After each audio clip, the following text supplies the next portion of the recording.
The day I turned 35, I blew out a single candle on a grocery store muffin and quietly severed the last tie holding my family together.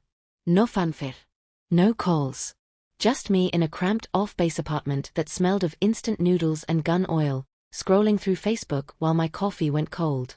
There it was, a glossy video of my younger sister, Sophia, twirling through an airport terminal, blindfolded, shrieking with delight as our parents revealed tickets to Paris.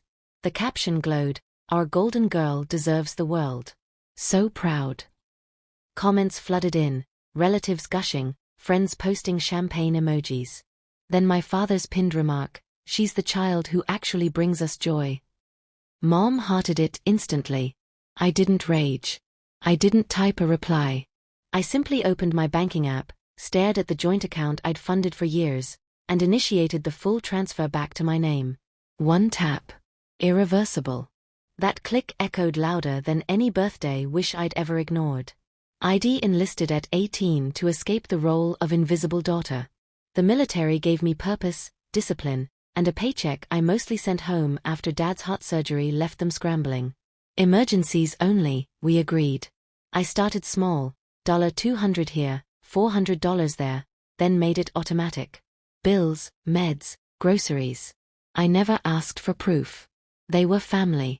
I was the dependable one. But dependable doesn't mean seen.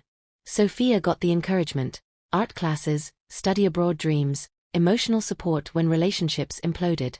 I got nods for straight A's, shrugs when I mentioned deployments, and gentle reminders that I was strong enough to handle anything. So I did. Alone.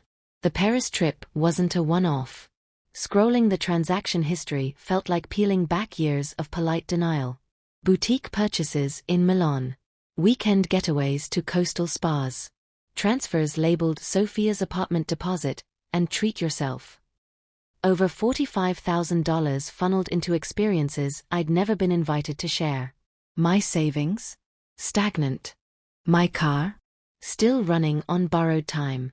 My life? On hold. When the first angry call came, I let it ring. Voicemail after voicemail piled up. "There's been a mistake with the account. We need to discuss this. How could you do this to us?" I finally answered Mom. Her voice cracked with indignation. That was for necessities. I asked about the Eiffel Tower photos Sophia had just posted. Silence. Then Dad cut in. She was struggling. "You're fine, you always are." There it was. The line that had defined me since childhood. I hung up. The family group chat exploded. Guilt trips. Bible verses about honor. Aunts I hadn't spoken to in a decade texting that blood is thicker than resentment. One cousin suggested therapy, for them. No one asked if I was hurting. The concern circled one thing only, the money drying up. I kept going to work. Drills. Briefings. Pete. The uniform steadied me. My squad valued results, not sob stories. One night, over bad base coffee, I told my old platoon sergeant everything. She listened, then said simply, "You didn't steal from them. You stopped paying their subscription to your life." Her words landed like permission. Weeks passed. The tone shifted from pleading to venom. Mom posted a vague status, "Some people forget what sacrifice looks like. Praying for hardened hearts."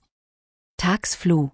Private messages urged me to be the bigger person, and fix this before it's too late. I read them, then muted the thread. I didn't apologize. I didn't explain. I just kept the boundary I'd finally drawn. Now the account sits in my name alone. Secure, growing mine. Sophia still messages occasionally, confused and hurt, insisting she never knew the source. I believe her. She was raised to never question gifts. I wasn't. At 35, I finally stopped waiting to be noticed. I chose to be free instead. And for the first time in decades, the silence on the other end of the line feels like peace, not absence.